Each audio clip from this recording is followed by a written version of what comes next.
Good afternoon, I'm Lisa Lord and I'm coming to you live from the Harrison Point Isolation Facility here in St. Lucie. I'm joined by the National COVID-19 Advisor, Mr. David Ellis, my co-host for this broadcast. David, we had 168 cases, record number of cases from yesterday's 1,628 tests. We also had 3 deaths in the last 24 hours. The situation is not a good one at this time for Barbados and its COVID-19 fight. That's very much so. The last time I was in this area, officially, in the sense that I came on business, goes back to 2005 when Glendale prisons burned down. And this area was a makeshift prison. Since then, I wondered what was going to happen with it because it seemed to be running to ruin.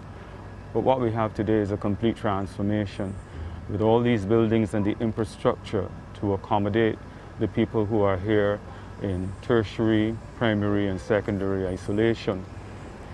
As we sat here waiting for this broadcast, you could not help but be struck by what you were seeing. The ambulance coming, the person being wheeled out and taken into one of the facilities, I think it's the secondary facility. Yeah. The number of patients that are being wheeled to and fro. We won't be seeing any of their faces in this broadcast.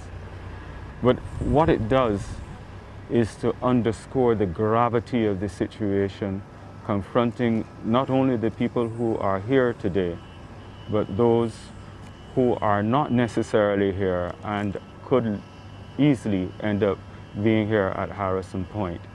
We are going to be talking with doctors. We will be able to talk also with at least one of the patients. And there are other workers here who will tell us the story of working here at Harrison Point. More than anything else, we hope that this broadcast will help to underscore just how serious the situation is in Barbados at the moment. So this is an uncut broadcast, unedited, coming live. Let's tell you, we have one camera. We will keep rolling. We will walk and talk. It is as if somebody just put a microphone and a camera in your hand and say, go down there and talk. So this is what we are going to do. Sit here sometimes, walk and talk sometimes. And one of the key people that we need to hear from is Dr. Corey Ford. And he is up next to speak with Lisa Lord. And just to let our viewers know that because of the restrictions, some technical difficulties that we are having, we will have to restrict the broadcast to about 14 minutes. Joining me now is Dr. Corey Ford, the head of the isolation facilities and the island's lone infectious disease specialist. Dr. Ford, it's a busy time. We spoke at length 2 weeks ago and basically predicted the situation that we now have. Certainly, Lisa, this is certainly for us in Barbados a very, very difficult. I said before that we are about to go through a storm. Certainly we have started to go through that storm today.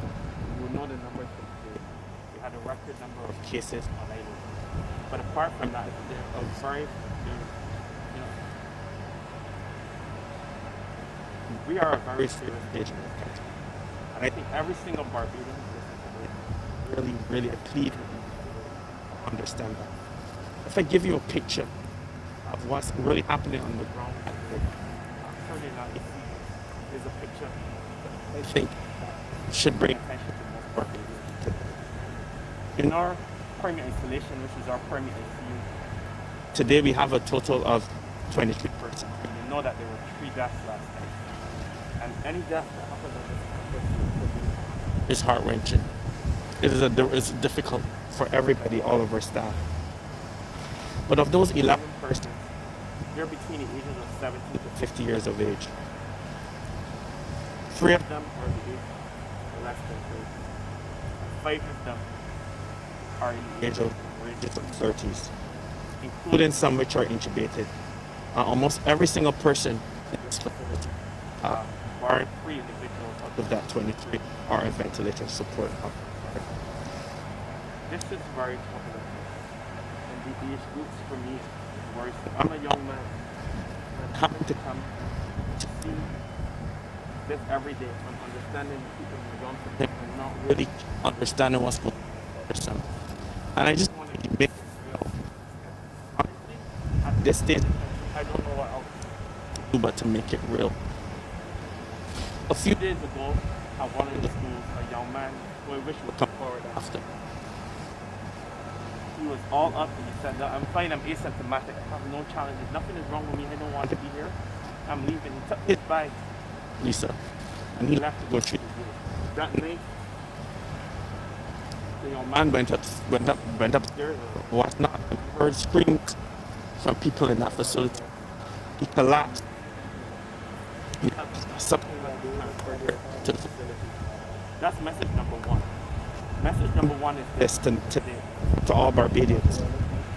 You feel well until you don't. There's always that I'm asymptomatic. But you can be asymptomatic and develop symptoms at any time. And when you develop those symptoms, what's going to happen? The average Barbadian and young person there, I'm asking and begging, you cannot stay in Russia. This is simple facts. You cannot stay for you. That's number 1. Number 2, I think we're at a stage where we're seeing, and this is really the picture of Delta, not for Barbados, Lisa, for the whole globe, right? From India to all across the Caribbean. This is the real picture on the ground. More and more young people presented to our secure unit. But the worrisome part for me, which I can't wrap my head around, is that people are not coming forward earlier. I'm telling you as I look straight at the camera today, because I don't know what else to tell you. I told you we're about to go through a storm, and I'm pleading, especially the young people out there, if you feel unwell, please go and get tested. People are presented here in the 30s, right? In the 30s years of age, and they're presented and ending up on ventilator. Right? This is something that I would really not have wanted to ever see in this country. You would have mentioned earlier off camera that had, as you said, 168 people to look for cases. That was also a concern for people. We have another isolation facility that has been set up, but our point is, would you say, overwhelmed? I think at this point, we certainly are full, and we're doing a bit of, and to be honest, if you want to spend a little bit of time here, but in the back of my mind, I have to find this. And finding places is important because it's more than finding a case. It's because, as life will have it, the thing about staying home and not coming forward, it means you're going to take it for longer. And by the time you get here, I don't know if we'll have enough blurs in this country, right? Even if we're more interested to reach every single Barbadian. It's basically not coming forward, not getting tested. You're going to be through that with, and I think that that's very important. Also, I know that a lot of Barbadians are hesitant about vaccinations. They're hesitant about unknown. And I understand that. I've said this before. I said it 2 weeks ago. And I understand that. Right? But I'm telling you that the numbers that we're looking at are always the same. There has been no difference. And there's no difference in the rest of the world. That's not to say that.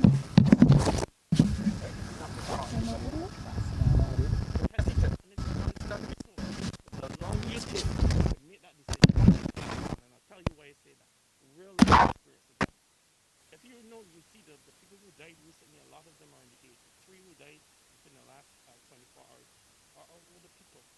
Some of them are in house. So how did they get it? They didn't go anywhere. People brought it home to them.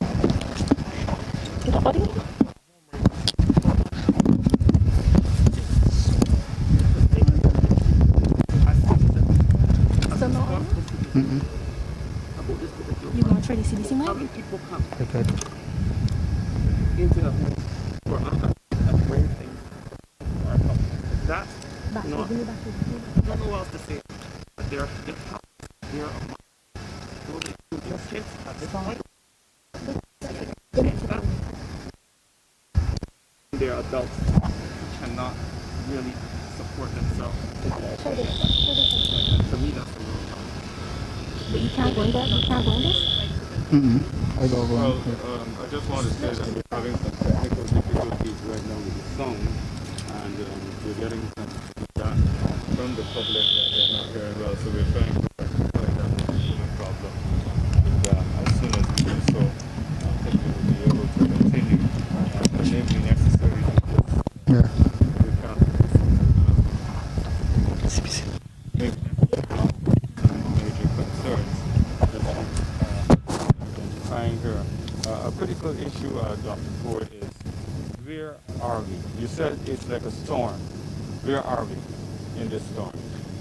Thanks, David, for asking that question. And the truth is, we are now entering the storm. And I spoke to you 2 weeks ago. I told you we were about to enter the storm. We are now entering the storm. And if you're now entering the storm, and we're seeing these alarming numbers, but also we're seeing the level of individuals on the ground there who almost, for most part, and not as it stands right now in our prime installation, everybody's unvaccinated. That speaks a picture. I don't think I need to say it. It looks like the rest of the world. It's not numbers that were created in Barbados. If you pull numbers across the whole Caribbean, Bahamas, Grenada, St. Lucia, Jamaica, it's the same. The people who are getting extremely ill are those who are unvaccinated. And I encourage all the young people out there, go and get vaccinated. I'm sure you experienced, if I had to take, I wish I had the opportunity, I said it before, and it's going to happen. I wish I had the opportunity to bring some younger people on the bus and show them what we have to endure from day to day, because the team is tired. The team is tired, and I think every single Barbadian needs to understand this, to be very straightforward. If it is that we're going to survive this, it's going to require the help of every single person looking at this camera. Every single one of you, we're going to have to play your part if we are going to get through this as a country. We cannot at all be divided. We might disagree on when you want to get vaccinated. We may disagree on, what drugs you want to use. We might disagree on these events.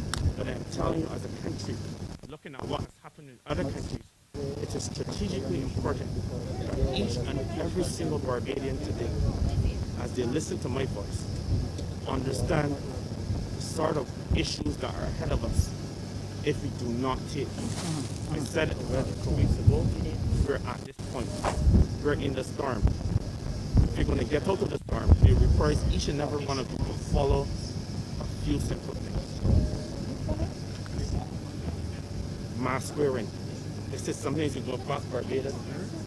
It's unbelievable and it's heart-wrenching because I'm seeing the far end of it, right? I'm cladded a bit differently to normal when you see me. It's because we've been working all day. I have 168 people out to deal with, plus potentially. Right? Wear your mask. Get vaccinated. Protect all of those older people at home. Those older people at home who became positive and are no longer here today, give sympathy on behalf of the team here, our suspected family. The challenge with that is that they were helpless in this situation. And I'm asking for people, if you have older people at home, contact the Ministry of Health, you have to really get a system in place to get to those people where it matters, to get them vaccinated. No, I know we don't have a lot of time left before, but however, we had the full support of the Minister of Health and Lieutenant Colonel Jeffrey Bostic in terms of some of the attacks on social media of your staff. What is the morale like of your staff at the moment? I think, Lisa, I don't even know how to answer this one because my staff works overtime, more than 12 hours, sometimes double shifts. Sometimes many of us don't sleep at night. And it's hurtful. But I understand there's a lot of anxiety, there's a lot of social media going on. But to address that issue straight on, head on, I think is important. On behalf of the staff, straightforward, We provide a level of standard care that's provided anywhere on this globe. In fact, I think we provide a higher level even as provided in some countries. There's some things that we have here that many in the globe don't have at this particular point, and I'm thankful. And I do believe I will now throw to Mr. Ellis. Yes, I want to apologize for the technical quality that has been emanating from the broadcast. And we're going to take a break here and try to see how we can rectify it. But we have to make every effort to see if we can get this information to you in a way that is clear and that you can easily understand. So do accept our apologies. We'll be back.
Yes, good afternoon. And I hope that we are back on air and able to continue this particular broadcast. Dr. Ford, I'm going to need you with me. Let me see if this microphone is the one that we can work with now.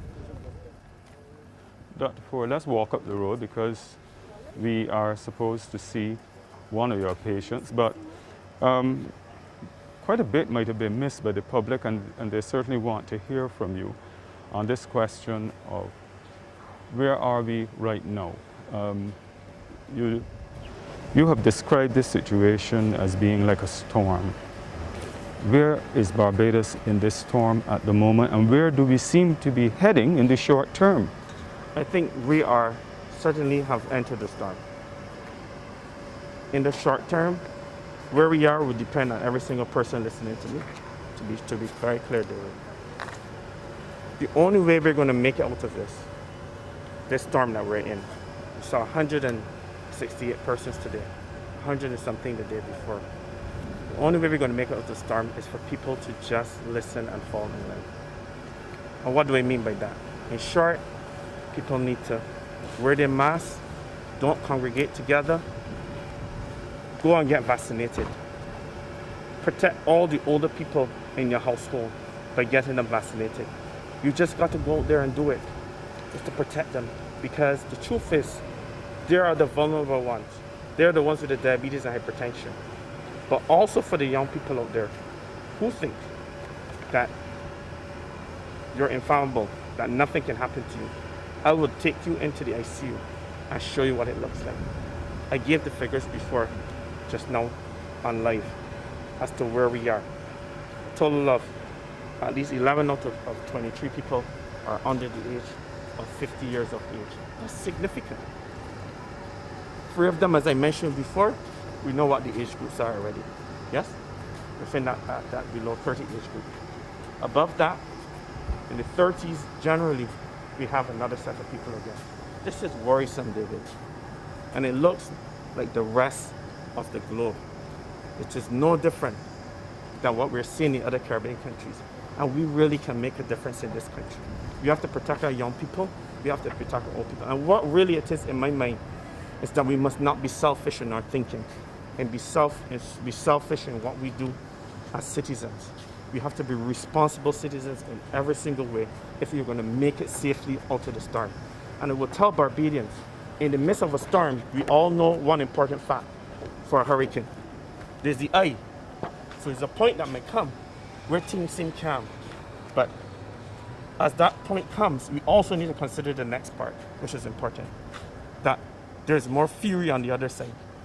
But how long we stay in that calm will be dependent on the things that I continue to mention over and over again. And I saw this coming to us as a country. Well, you saw it coming 2 weeks ago. Yes, I did. Now, 2 weeks from now, where will we be if we keep on this trajectory? If we keep on this trajectory, I am telling you, I want to say, and it's hard for me to say as a physician, my job is to save lives. But I can't guarantee that I can save every single Barbadian in this country who gets ill. Right? I can't guarantee that we will have enough ventilators if we continue on a trajectory like this to save every single person in this country. Because no country in the globe has done that. We have all ended up in issues with ventilators, oxygen, and we have all of these lovely things. But how well we do will depend on what I've said a million times over. For people standing up. Young people, I am begging you today on live TV not to play Russian roulette with your lives, right? You don't know or you're uncertain, right, about what will happen about vaccines. I had my queries too, right? But what I can tell you is if you get ill with COVID, right, basically what you're doing, one or two things can happen. You can go fine or things might go bad. I, as a doctor, I cannot predict which one of these would be you. So I'm asking you today, I'm pleading with you on national TV, on live, wherever this goes, to repeat it over and over to every single person in your household, to your old granny in your household today. I'm asking you on behalf of the staff here, who are basically out to all. We're out to all, right? I'm pleading with you today, right? Not only based on the numbers today, but based on what we're seeing right over here in this building. That's the primary isolation. Yeah, primary isolation. I'm pleading with you. We are a horrible state in this country, potentially, and it's up to you to make the difference. Now, let's be realistic about this. If people got vaccinated today, it takes time before the vaccine takes effect. So in between now and then, we have a problem. Is the horse out of the stable? Well, one could think of it like that, but I can tell you where vaccines are concerned, any sense of protection is important. So after the first vaccine, after a period, it gives about 30% or just 20 to 30% protection from getting hospitalized and getting very ill. And even a small percent will change the trajectory of where we are. Ideally, David, I would love 6 weeks for the storm to come and we to be in the eye of the storm. Because we know when we hit the other side, we're going to be okay. The problem in Barbados, people have to understand, is not what people think. The problem is actually this. The problem is basically that we will overrun our healthcare system with a large percent of unvaccinated people in our population. If there's a large percent of unvaccinated people in our population, we will overrun our healthcare system, right, in terms of allowing people not to have to go on ventilators, for example, or to be in primary isolation care for 21 days. This is particularly important. Where are we here now on the compound? So we are here now at the tertiary, outside the tertiary isolation, and one of the patients has really consented to speak to us, and I think several of them want to speak, but you know we have some tight constraints as well. Yeah. So it'll be interesting to hear what he has to say. I'm going to step off and let them do what they have to say with their own experience. But I think Barbadians have to realize this is real. We can't pretend that we are not where we are at this point. Right. I'm not being alarmist here. I'm just telling you reality. Just as I told you 2 weeks ago on national TV, that this was a serious event. I'm telling you today that we've entered the storm, and it's up to you to hunker down and do all the things that you're supposed to do to get us through this, to the eye of the storm. And in the eye of the storm, when we're all vaccinated, we can move into the next part of the storm unchallenged. But before you go, you have to tell us where we are likely to be within the next 2 weeks, given the fact that we do not have as many people vaccinated that could stop us or stem the tide that we are into right now. Right. What's the projection? So I think the UW has already projected quite well, and I think they did it the first time around. We could have, if some of the barriers not in place, we could have almost 500 people a day, as has been said before. How do you cope? I mean, how do you cope tonight? Hold on. When more people come in here tonight, what happens? So people will come here tonight and we have some other admission sites. But that's not sustainable forever. The only way we're going to curb that is by people's behavior and to deal with people's behavior. And that will allow to stop our spreads, especially in households. I will tell you that there are so many households that are admitted in facilities that are positive. Young children, older people, I don't know. I suppose people need the stats. If you could provide us with the number of households that are affected like that, because a lot of the information is still not available. You have it, but people in the country will still be guessing as to what is happening. They get the cumulative of certain things, but perhaps we need a little bit more information. Now, this guy that I'm speaking to says he didn't want his face on camera. So, good afternoon, sir. Yes, sir. Good afternoon. Good afternoon. Tell me about your experience with COVID. How long have you been here now?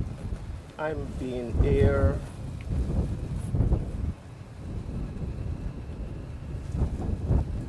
is today is actually 4 weeks. How has the disease affected you? It affected me tremendous because I didn't expect to get COVID. Why not? Well, I normally don't go anywhere and I work alone at various places. So when ministry called me the Sunday and told me that that I have to report to the Hilton, I asked them why.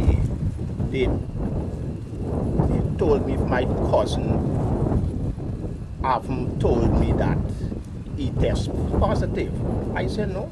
And so ministry told me that I had to report 8:30 the night at Hilton, and I was there for 2 days, where the Monday I was being tested, and the Tuesday evening the tests come back positive, and the Wednesday morning the ministry vehicle of health vehicle come and transport me to Arson Point. How sick have you been? Because as we speak, you have oxygen, an At oxygen the time tank. from the Hilton, I did not add any oxygen, but as soon as I come up here, they do tests with me and put me right away from this section here straight over into ICU, where I was immediately on oxygen. And how sick have you been? I was being real sick, where from the oxygen I went the night into being put on ventilator, where I was on ventilator for 2 weeks, and the ventilator experience is not an easy experience for anyone. It's to experience where there is period of ventilator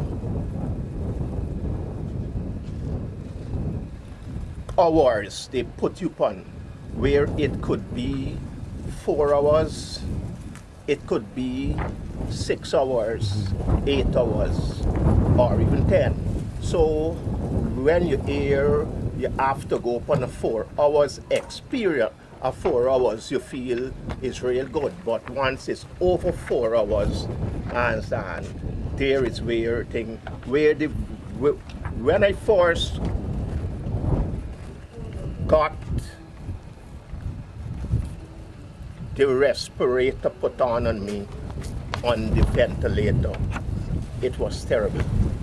real terrible that. What's your message to the rest of Barbados this afternoon? The rest of my message to Barbados this afternoon is try your utmost best not to get COVID. Do not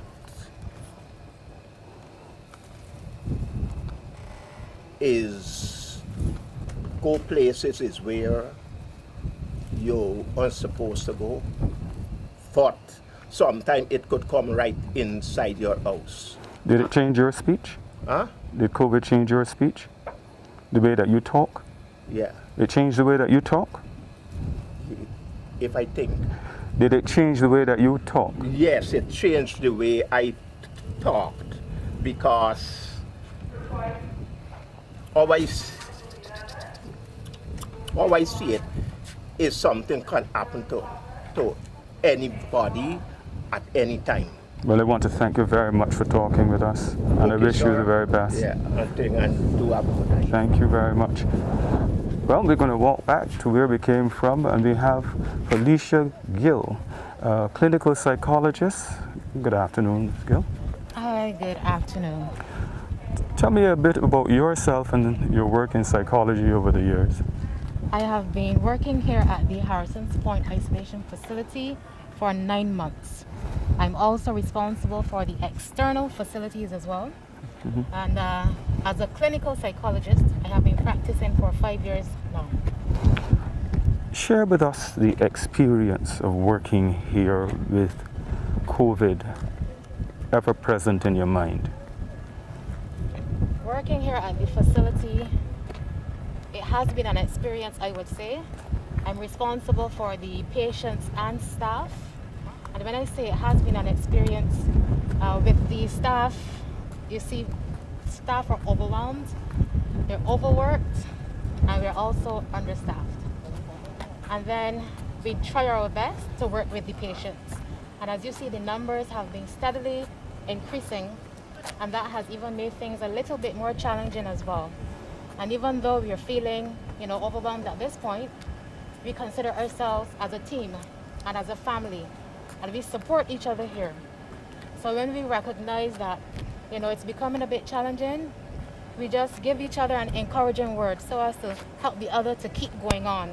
Because this job, it can be a bit draining. We're trying to do our best for our country to help the patients as best as we can. And so as to be re-energized, we just try to support each other throughout this journey. What has been your hardest moment to date? My hardest moment has been working with the families of those who have died from COVID. So what I have to do is, as soon as the patient has passed away, I speak with the family. I sometimes relay to them what has happened, and then I'm there then to help them to cope with the situation. And also to even some of the patients who might have passed away, I would have been speaking with them before that point in time. And what I would say to my experience, working with patients in the primary isolation facility, or what we know as the ICU, that has also been challenging as well. Because whenever I go into the ICU and I see the patients, those who are on oxygen, those who may be on the CPAP machine, and then I have to go and, try to help these patients as best as I can. Because this is very difficult, especially for patients who, things might have been okay, but then having their condition deteriorated to a point where they know how to use oxygen. And I really try to encourage the patients. I really try to help them to see their strengths. And I use various mechanisms just to help the patients to cope while they're in primary isolation. What are you going to tell the younger people in Barbados today? These people between the ages of 12 and 21. What I would say to you, and I'm going to say this based on my experience working with the teenagers and the younger children here at the facility, I would say, protect yourselves. You know what's happening in this country. I want you to wear your mask. I want you to social distance.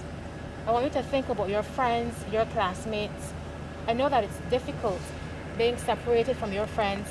You have online school, and I know that it can be a bit stressful. You can even become a bit depressed. Yes, children do become depressed, but I want you to just remember the reason why we're doing this. You want to protect yourselves, and you also want to protect your family. And we can do this together just as long as we do what we are supposed to do. And for you, what has it done to you personally? Family, you talk about family, you talk about life otherwise.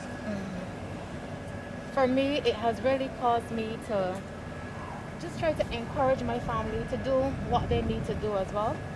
And it has been a change because when I go home, I don't go into the same quarters as my family. I change on the outside, and it's a strict protocol that I follow because I want to protect my family. Because at the facility, I go in with patients, and that's what I do on a daily basis. And because I know that I'm exposing myself, I want to protect my family. And also to help with that, that's why I got vaccinated, and I also encourage my family to be vaccinated as well, so that we can help each other through this time. Thank you, clinical psychologist Felicia Gill. Thank you very much. And let me cross over now. We go back to Lisa Lord, and she has one of the doctors who has been really on the front line of this fight against COVID in Barbados. That's right. If I could just borrow your mic, as I said, it is a moving broadcast, and we have Dr. Amury Hassell. She's a pulmonary and intensive care specialist, and she's actually in charge of the intensive care unit at Queen Elizabeth Hospital. Dr. Hassell, how does Harrison Point differ from what you see on a day-to-day basis in the ICU at QEH?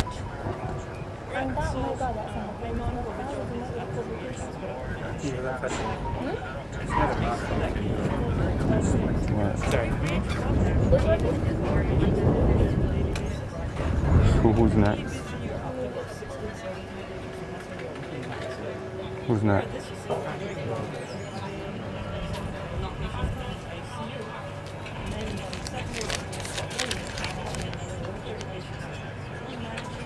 Rommel. Who's Rommel Jones? Yep. You're next. I'm going to talk to you there. Infection control? Okay, you got to tell me what that involves.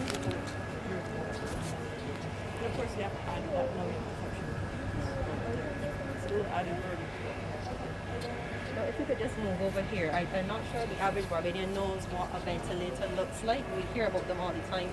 This is a ventilator, but before we go into the demonstration, I want you to explain to me how COVID impacts the lungs specifically. So COVID is an infection which gets in the lungs causes that inflammation then can lead to the lungs being collected with like fluid or pus-like stuff, so oxygen can't get in. Normally our lungs have two functions: get air in and out, and then extract the oxygen of the air you breathe in and put it into your bloodstream.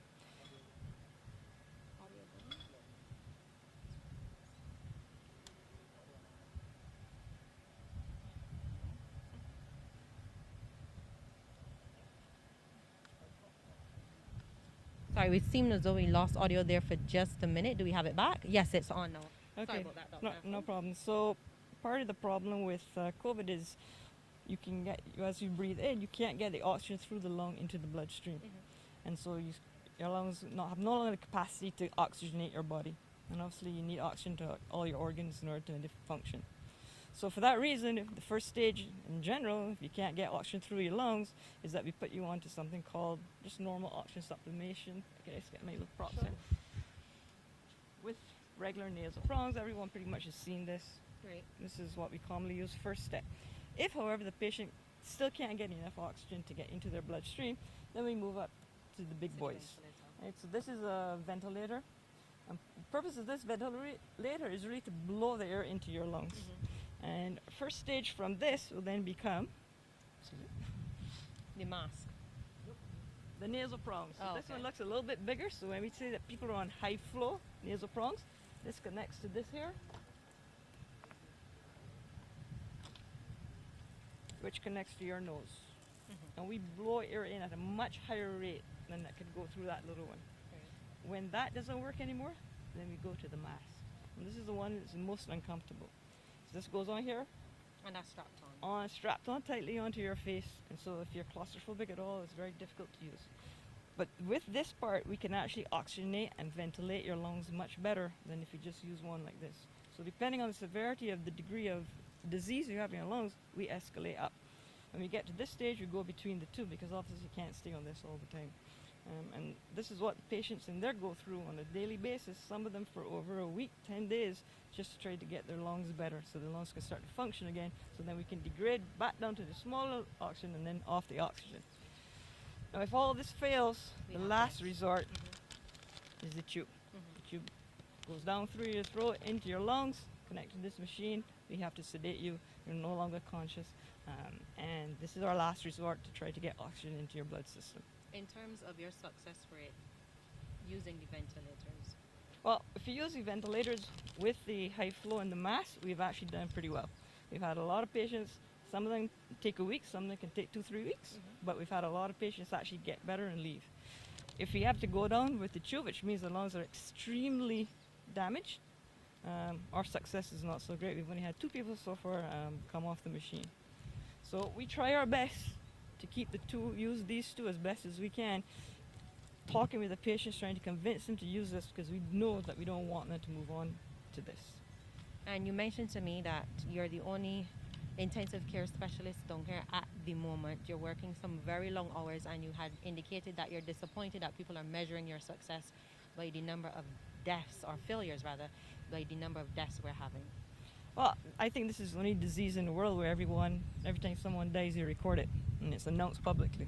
I mean, people are dying every day at the hospitals, and nothing is recorded there.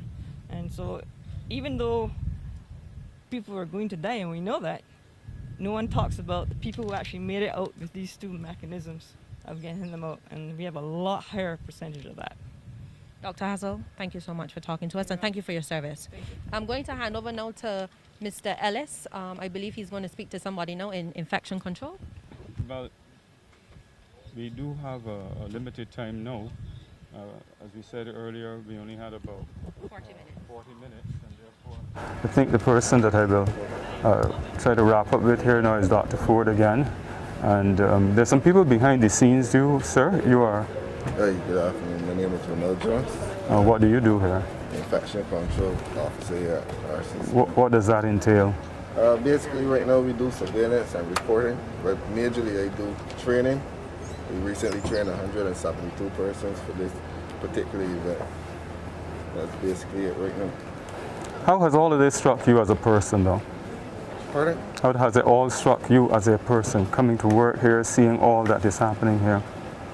Previously I was employed under the QA, so I pretty much am aware of this kind of environment. But recently I've seen more young people in a medical facility than I've ever seen before, even younger children. So it is a very serious situation. I hope that the Bajans will take it seriously. And who else do we have? Rico then. And your area is what? I'm an orderly. An orderly? Yeah. Okay. So for you, what has the experience been like, Rico? You know, you opening, to be honest, because on the outside you can't really gauge the seriousness of the matter. From being on the inside, like, get the full thing. Well, thank you very much for taking time out and speaking with us. Because of the limited time that we have had, we will have to wrap up this particular broadcast. But more than anything else, we hope that the message has been conveyed that Barbados is at a point right now, a tipping point as it relates to COVID. And we have heard from Dr. Corey Ford, and we've heard from some of the others here, that we are essentially in the eye of a storm, and it requires each and every one of us in the country to take this matter far more seriously. Dr. Ford, your closing comment? My closing comments today to all Barbadians is to take heed of what's ahead. Wear your mask. All young people, all older people. Protect your old granny who's in the house. I want my team to come guys. This is important. Come, because I think you have to understand, you have to understand that this is a hard bunch of very young people who step forward in this country to try to protect us in a very difficult time. And I think that the country needs to understand where we are at, the sort of work that every single person here is doing. And you will get to see inside the ICU, unfortunately because of the logistics, but we will do that today. I promise you that, right? But this is the hard-working team. The operational manager, Rowe, and all of these guys who have stepped forward for this country in a time which I believe is a desperation time, in the middle of a storm. And I hope that we get closer to the calm, but that calm is going to be that. Every single one of you that's listening today, protect that old granny in the house, protect that 2, 3, or 5-year-old, 15-year-old who was in ICU a few days. I'm asking you to step forward, go and get vaccinated, and this is not a vaccination drive. Right? Go and get vaccinated and protect them from being in that ICU, being in that machine as all of you saw today, being in that mask on their face, right? And they're going to get graphic later and showing you what's going on because people just are not understanding the gravity where we are. And as I finish off in what I have to say today, David, I'm going to tell you this, that every single day I get up, I know millions of Barbadians listening today are praying for me and this team right here. But I pray for myself every day. And one of the things I pray is that people out there in Barnyard, Barbados, that God speaks to them. Whatever God you listen to today, that God speaks to you and tell you basically to get up and don't only think about yourself, think about your neighbor, because that's who true Barbadians are. People who will get up and take care of the Barbadians. If you see someone not wearing a mask, talk to them about it, right? If you see if somebody hesitant about vaccination, you had your vaccine, right? And you walk in and you're safe, talk to that individual. If you see a young person out there who thinks that they're fine and nothing can happen to me, remind them of this video today. You circulate a lot of things out there. A lot of it don't be true. But I'm asking you today to circulate this team who's been working valiantly for a year and a half for this country. And not only ones who are here, the ones in the EOC and the Ministry of Health, the Minister of Health himself, and for all of the work that the QEH through the Board of Management Hospital, and I have to mention the Juliet Bino Sutherland, who's been a superstar, I think, for us down here at Harson's Point, and provided almost every single thing, and Dr. Abdul Mohammed. These are the true people who have stepped forward to help this country, and you have to help us to get there. The 168 cases that we have today is a challenge. We will see bigger challenges ahead. But how big those challenges are will depend on you. They're tired. Are y'all tired? How tired are you? Exhausted. And it's up to you who are listening today to make it happen. I can't do any more. We can try to save every life that we can, right? At our own life risk. And some of us, can't say who in the crowd, but some of us have even become infected with COVID. Not me, just in case you're wondering, right? But they're still here standing, fighting even after that battle. And that speaks a lot. All you young people out there who think you're infallible, I'm telling you, and I'm going to show you today, and I see you on a different switch, David, what's really going on in there, because that's the only way you're going to understand. And there are others who are not here, who are behind the scenes, who are fighting the battle, and I want to thank all of them today. But you have the choice. It's up to you. It's totally up to you right now. Thank you, Dr. Corey Ford. The final word is yours, Lisa Lauren. Despite the challenges that we would have had, the technical issues in terms of audio at the beginning of the broadcast, I'm sure that the message Dr. Ford got across. We want to thank him and the team here at the Harrison Point facility for the yeoman service that they're giving to Barbadians at this time. Thank you. And thank you for watching. Good afternoon. Thank you.